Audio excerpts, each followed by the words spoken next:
মানুষের রিজিক কিভাবে তৈরি হয়, কোথায় থেকে তৈরি হয়, এটা আমার মিজান ভাই গাছটা বইনা দিছিল।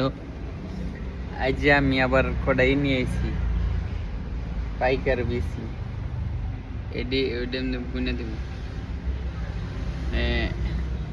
আমার খুব ভালো লাগে এই গাছটা, এটা ওটা বুনতে খুবই ভালো লাগে।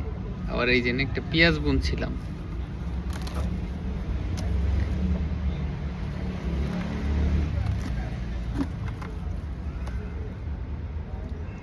ডর করে, সাপ টাপ থাকে।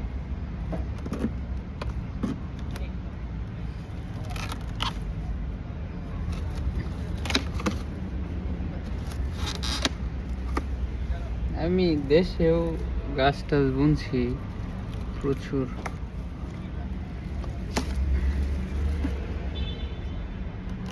মানে কৃষি কাজ করতেই ভালো লাগে আমার ছোটবেলা থেকে।